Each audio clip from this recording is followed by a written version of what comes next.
अगर सत्यनारायण जी की कथा हो रही है, तुम्हारे घर में शंकर जी का अभिषेक हो रहा है, तुम्हारे घर में पार्थिव शिवलिंग का निर्माण हो रहा है, तुम्हारे घर में अगर तुम कोई व्रत रख रही हो, तुम्हारे घर में कोई उपवास कर रही हो, तुम्हारे घर में कोई उद्यापन हो रहा है, तुम्हारे घर में कोई अच्छा कार्य हो रहा है, तो ये करवाने वाला कोई दूसरा नहीं होता, इसको करवाने वाले तुम्हारे घर के पितर होते हैं, जो ऊपर बैठकर तुम्हारे घर में अच्छा कार्य करते हैं।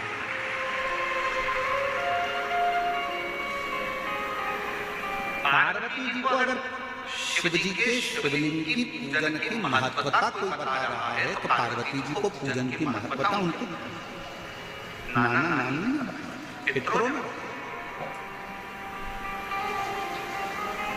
इसीलिए तो शंकर जी को जल चढ़ाने वाले को पितृदोष नहीं लगता। क्यों नहीं लगता? क्योंकि शिव जी पर आप जल चढ़ाते हो ना, तो शंकर भगवान का चढ़ा हुआ जल हस्त कमल की ओर जाता है पार्वती जी के, और पार्वती जी के हस्त कमल पर जैसी जल जाता है तो नाना नानी बड़े प्रसन्न हो जाते हैं अपनी नातिन को देखकर कि मेरी नातिन पर लोग पूजन कर रहे हैं, जल चढ़ा रहे हैं, तो पितर आशीर्वाद देते हैं। शंकर पर जल चढ़ाने पर 3 दोष समाप्त हो जाते हैं। पहले नंबर का वास्तु दोष, दूसरे नंबर का पितृ दोष और तीसरे नंबर का काल सर्प दोष। ये 3 दोष शिव पर जल चढ़ाने से समाप्त हो गए। पितर प्रसन्न होते हैं, पूर्वज आनंदित होते हैं। हमारे घर की बेटी आज शिव की आराधना कर रही है, हमारे घर की बेटियां हमारे शंकर की आराधना कर रही हैं, शंकर की स्तुति कर रही हैं।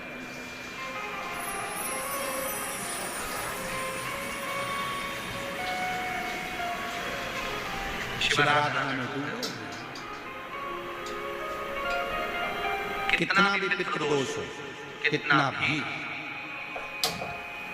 बेटों की शादी नहीं हो रही, बेटियों का संबंध नहीं आ रहा, घर में क्लेश बना हुआ है, अशांति बनी हुई है, मानसिक टेंशन बना हुआ है, 1 रुपए कमाओ 100 रुपए खर्च हो रहा है, कोई समझ में नहीं आ रहा, कोई रास्ता नहीं सूझ रहा, एक चावल का आधा दाना लेकर परिंदे के पास, परिंदा जानते हैं सब, हंडा मटका, पानी भरने का मटका, हंडा घड़ा गगरा, जो घर के रसोई घर में जो पानी का स्थान होता है, एक चावल का दाना रसोई घर में रखकर उस चावल के दाने को साथ में लेकर और 1 लोटा जल हंडे का, मटके का, परिंदे का, घड़े का भरकर जाइए और वो परिंदे का पास का चावल का दाना और 1 लोटा जल, पहले चावल का दाना शिव जी के शिवलिंग पर समर्पित करो, फिर 1 लोटा जल जहां जलाधारी होती है, जलाधारी इधर की है आप इधर खड़े, जलाधारी उत्तर की है आप यहाँ दक्षिण की ओर खड़े होकर शिव जी पर जल चढ़ाना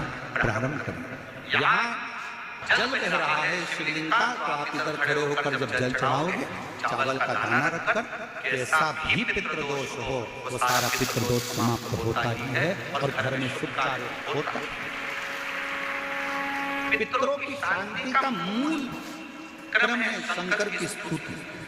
कोई ने कह दिया वास्तु के हिसाब से तुम्हारी बाथरूम गलत बनी है, तुम्हारा दरवाजा बना है गलत, तुम्हारा रसोई घर गलत बना हुआ है, सीढ़ियां गलत बनी है, ये गलत बना है, वो गलत बना है, सारा तोड़ तोड़ा के तुमने बार बार बनाया, सीढ़ी इधर लगा दी उसके कहने पर, तुमने बाथरूम उधर बना ली उसके कहने पर, उसके बाद भी घर में शांति नहीं है, पूरा वास्तु के हिसाब से मकान बनाया, पूरे वास्तु के हिसाब से घर बनाया, उसके बाद भी अगर शांति नहीं है तो कुछ मत करो, 1 लोटा जल शिव जी को चढ़ाओ और शंकर जी को 1 लोटा जल चढ़ाकर वही जल अशोक सुंदरी पे चढ़ाओ, गणेश कार्तिकेय पर चढ़ाओ और वही जल उठाकर थोड़ा सा लेकर आओ, घर के 4 कोने में उस जल को छिड़कना प्रारंभ करो, वास्तु दोष अपने आप समाप्त हो जाएगा। आपको बाथरूम बदलने की जरूरत नहीं, घर बदलने की जरूरत नहीं, व्यापार बदलने की जरूरत नहीं, अपने आप धीरे धीरे धीरे धीरे बदलना चाहिए।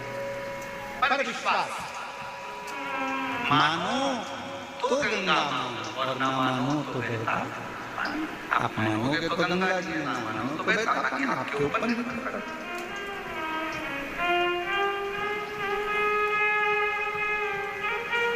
और विश्वास होगा तो ही मिलेगा। कैसे मत किया जा सकता, ध्यान से सुना भाई। कई लोग कहते हैं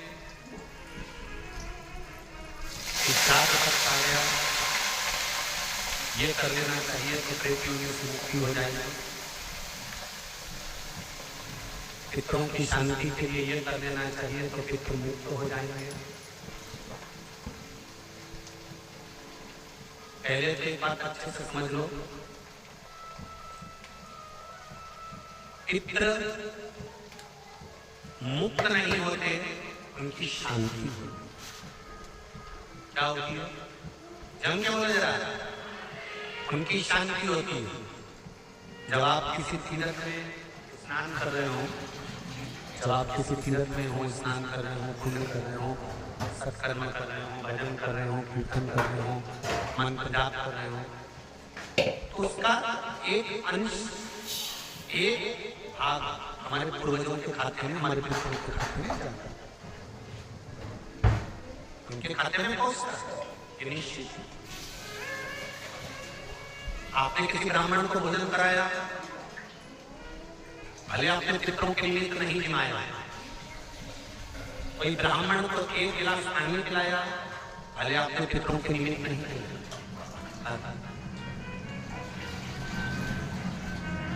आपका एक अंश से खाते में जाए, उससे क्या होगा? पितरों की और समझ लो, गया जी में पिंडदान कर देने से क्या पितृ मुक्त हो जाते हैं? ना जाकर कपाल क्रिया करने से क्या पितृ मुक्त हो जाते हैं?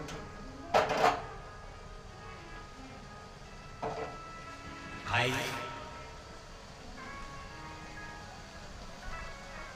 गया जी जाना, वहां के पंडित जी से पूछना, हम यहाँ पिंडदान कर देंगे तो क्या वो मुक्त हो गए? पंडित जी कहेंगे, आप अपने पूर्वजों को गया का पिंड देकर, उनका पिंडदान कर आप उनको भगवान विष्णु के चरणारविंद में छोड़ गए,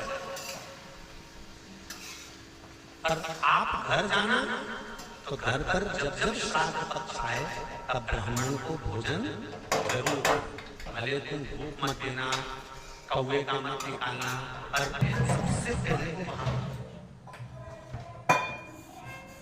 सबसे पहले वहां आएंगे। और अगर तुमने उनकी तिथि पर, उनके वार पर अगर आपने भोजन करा दिया तो उनकी मुक्तता नहीं, उनकी शांति हुई।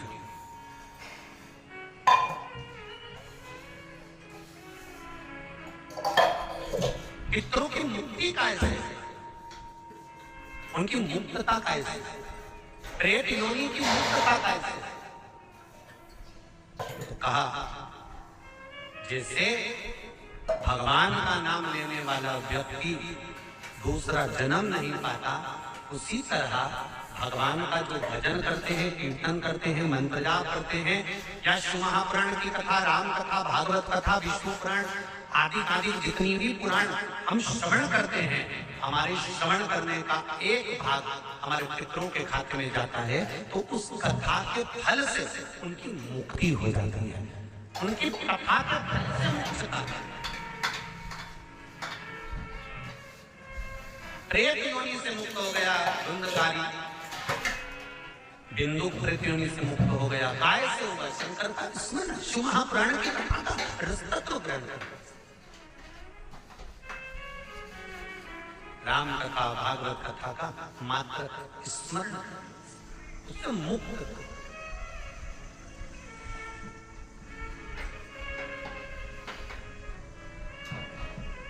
श्राद्ध पक्ष में चाहे चतुर्मास के अंतर्गत श्रावण का जो महीना चल रहा है, इस श्रावण के महीने में आप जो भगवान शंकर को 2 लोटे से जल चढ़ा रहे हो, 2 लोटे नहीं हो, घर में 2 कलश नहीं हो, तो कलश के ऊपर एक कटोरी भी रख कर लेकर 2 कटोरी से आपने अगर जल समर्पित करा है, इसका एक अंश हम पहले भी कथा में तय कराए हैं कि आप शंकर भगवान को जब जल चढ़ाते हो, शंकर भगवान को जब जल समर्पित करते हो, उसका एक अंश घर में रहने वाले प्रत्येक मनुष्य के, प्रत्येक जीव के खाते में चला जाए।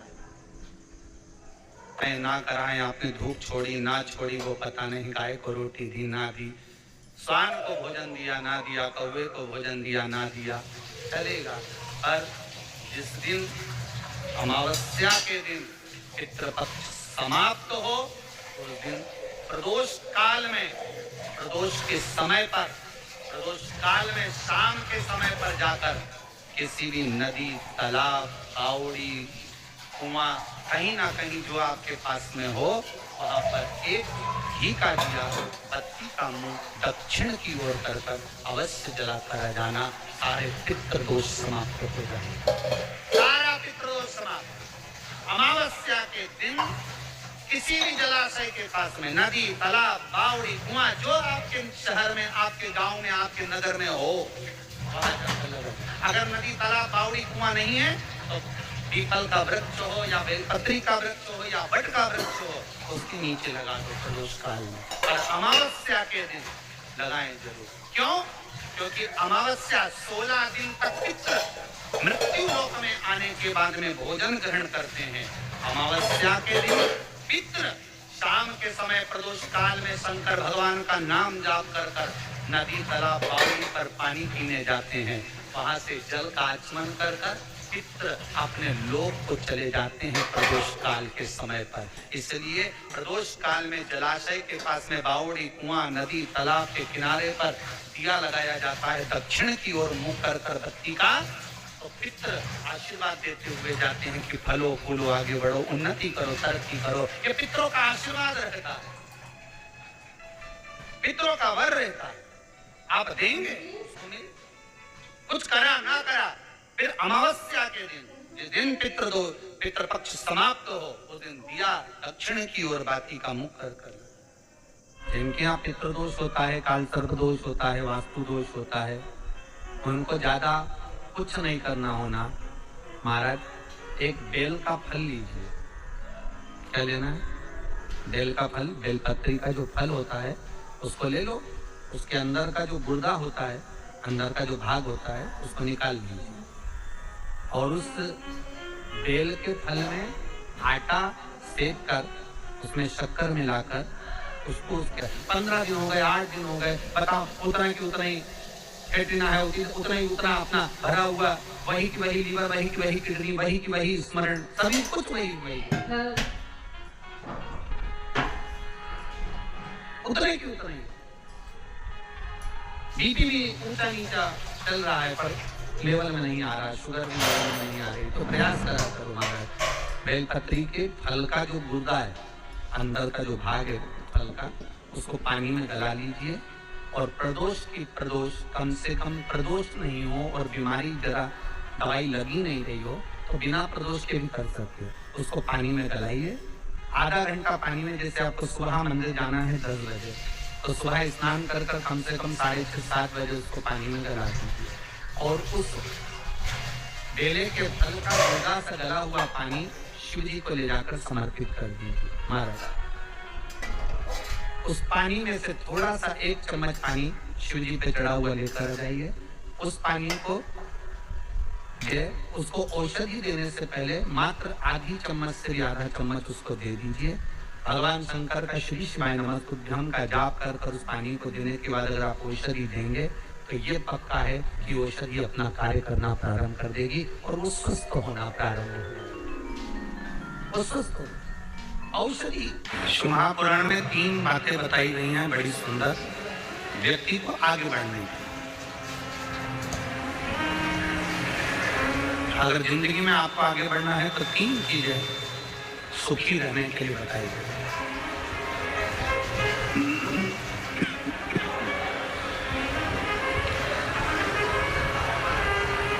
तीन चीजें सुखी रहने के लिए वर्णन करेंगे। किस किस को सुखी रहना है? जम के बोले जरा, हाथ उठा कर दोनों। सबको सुखी रहना है, हाथ कर लो नीचे। 3 चीजें सीख ली। पहला, शुक्राना करना।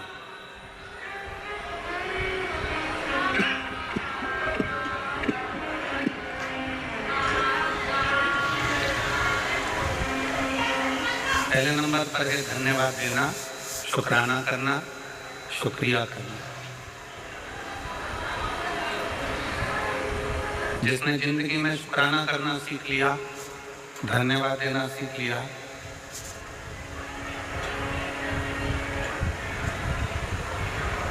शुक्राना करना सीख लिया, धन्यवाद देना सीख लिया, समझ लो उसका सुखी जीवन प्रारंभ हो गया।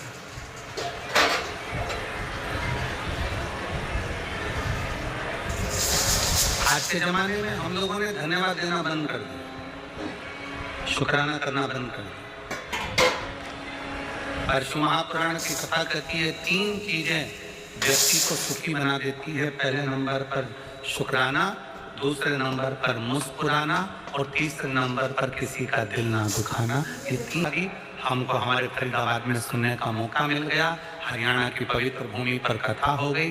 पाराशर जी आपको धन्यवाद, शुक्राना, आपने ये पवित्र कथा इन हरियाणा वासियों के लिए कराकर इनको बहुत बहुत कृतार्थ कर दिया। शुक्राना कर उसका शुक्र है, उसका शुक्रिया। सुखी रहने के 3 चीजें